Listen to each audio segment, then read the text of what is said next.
Under a searing hot sun in Austin, Texas, the Longhorns embark on the reconstruction of its once impervious pride.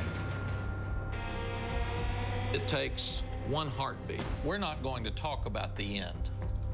We're going to talk about the beginning, like it's our first day. Running backs, tight ends, O-line. Like it's our first year. Push it up. Here we go. And we're going to rebuild this thing brick by brick. Last year, things didn't end like we wanted them to. Oh, my goodness. When you think it can't get any worse for the Longhorns, it does. So we're going to take things one day at a time. Play your butt off in practice. Find the ball, find the ball. Focus and fundamentals. The mortar holding it together. Individually, bricks are strong, but stacked together, they can't be shaken. The clash of the pads, the sweat dripping down your brow on a hot day. Rice will be a force, motivated to try to spoil our great season. You deserve to be number one, and that's what you are. The winning tradition of the Texas Longhorns will not be entrusted to the weak nor the timid.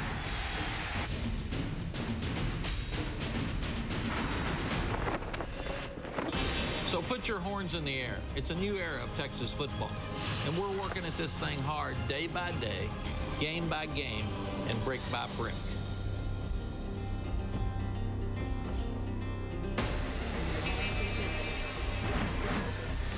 And it is nice to be back to the matters on the field after some of the contentious moments and tumult that have existed off the field in the universe of college football during the last several weeks and months. Now we get to talk at Cunningham about what exists between the four lines on the field. I spent a lot of time in the studio this offseason talking about Oregon and their problems and LSU and their problems of late. And Texas, all they did during this time was lock their doors and try to fix their problems.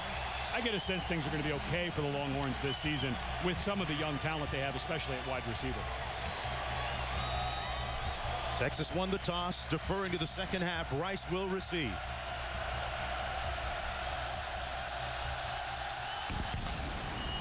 And we are underway. Charles Ross on the kickoff return. They haven't returned one in decades. You'd have to go back to 1984 to look at the last time Rice returned a kick for a touchdown, and he takes it out to just beyond the 30-yard line. A 27-yard kickoff return. That's where Taylor McCarg, excuse me, Taylor McCarg will take over the reins of the offense. This guy's very athletic, had a couple of shoulder injuries last year, started against Texas in the first ball game, didn't quite have the weapons he has now, has a couple of receivers, especially Randy Kitchens, who can really run. McCarg injured last year for 8 games. Herrera's back, quick 3-step drop, completes the first pass of the game out to the 40-yard line to Tyler Smith, picking up 8.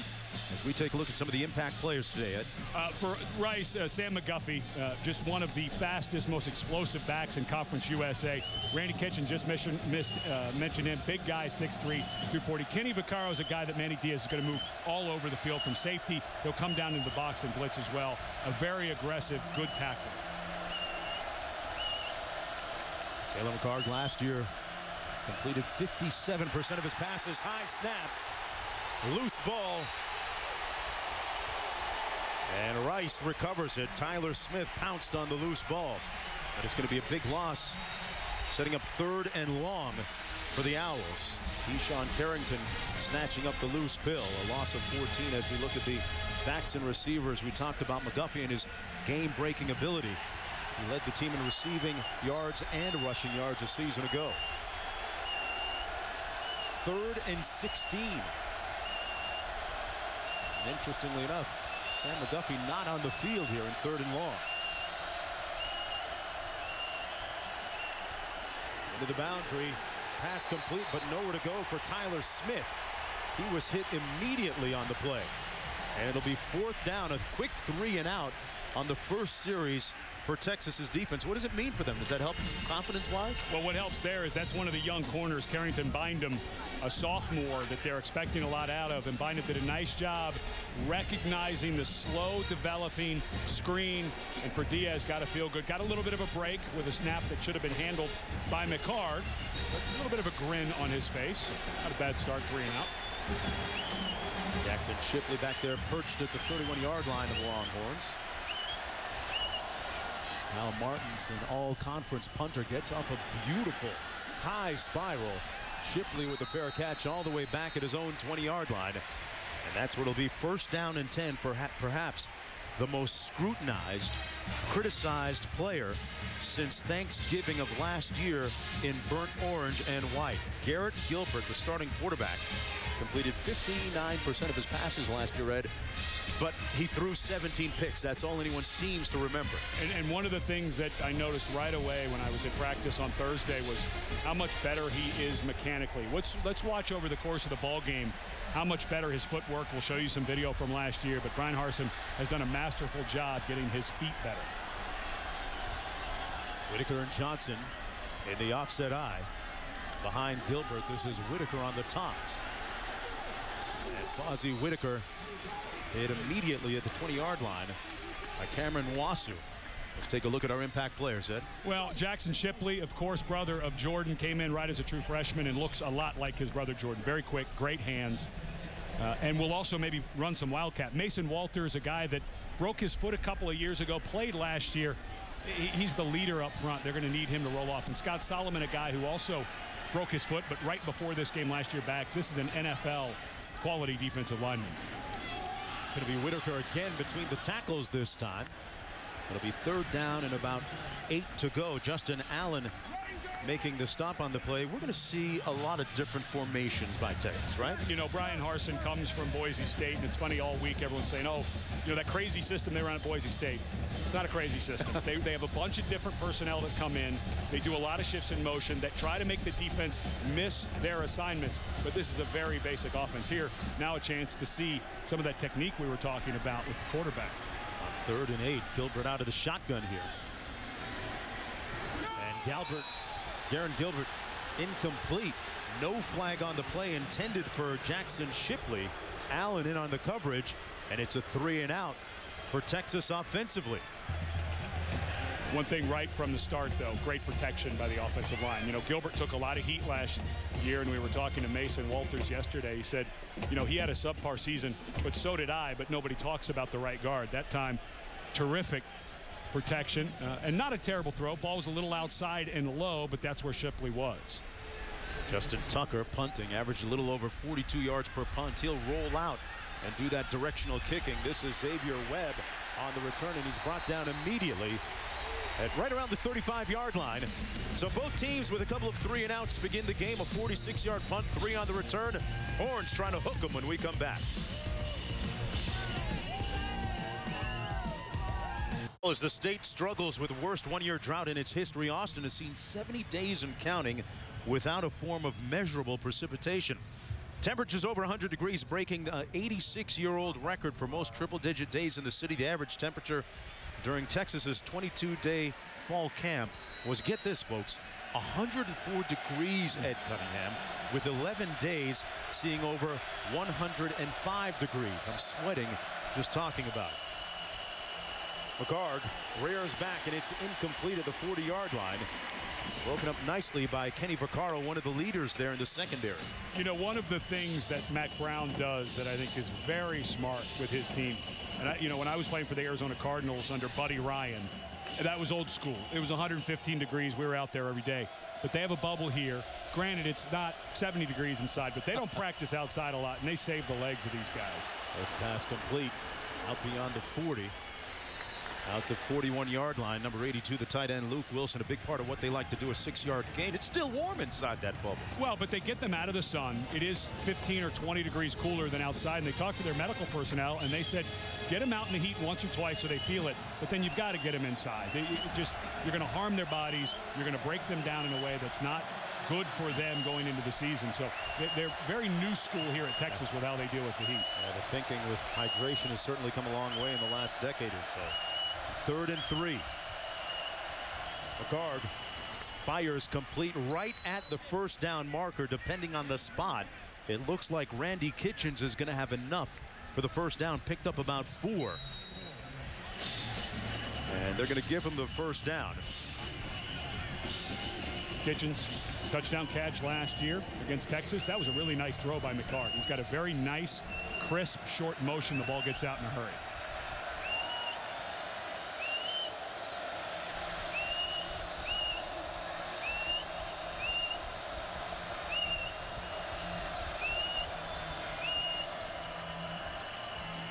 McCarg keeps it himself. Now tosses it.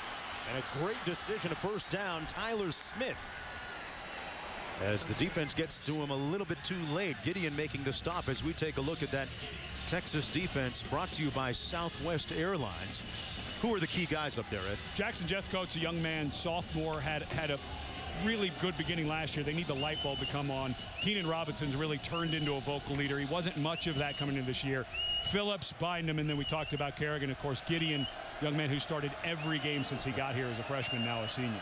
A couple of sophomores on the corner are going to be tested throughout the course of an arduous season.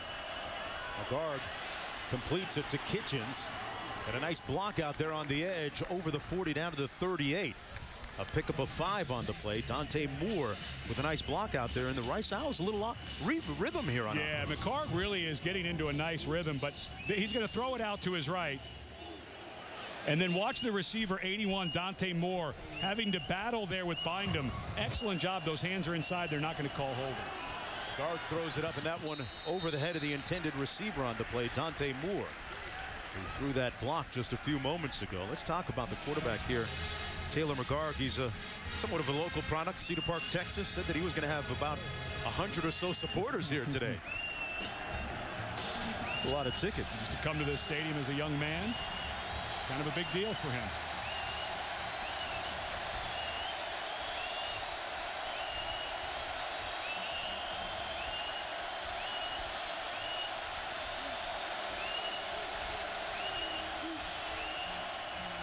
Guard, a little bit of contact and a flag thrown on the play as Randy Kitchens was being defended maybe a little too aggressively by Bynum. Yeah, but I think they need to wave this off for an uncatchable. I mean, Kitchens to me looked like he's the one. Kitchens looked like he's the one who sought out the contact with Bynum. And in college football, you can make contact at any part of the field until the ball is thrown. I think that's the difference. But watch Kitchens. He's the one who goes. Well, I don't know. He had good position. I don't think that that's pass interference. But a nice break for Rice to pick up a first down. First and 10 just inside the 25. Second drive of the ball game for the Owls.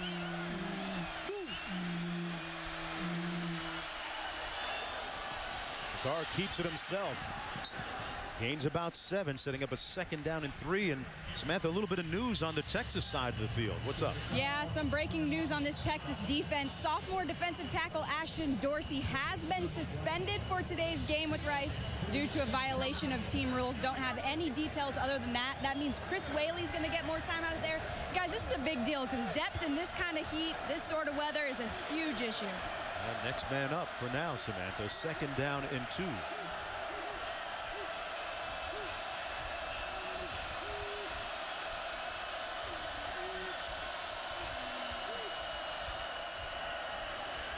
Guard, that one dangerously thrown into coverage and broken up nicely by Hicks. Be third down and 2 coming up now. Well, and you saw at that time, you saw the defense. A lot of offenses in college football now, they see what the defense is doing, then they look to the sideline, they get a call from upstairs.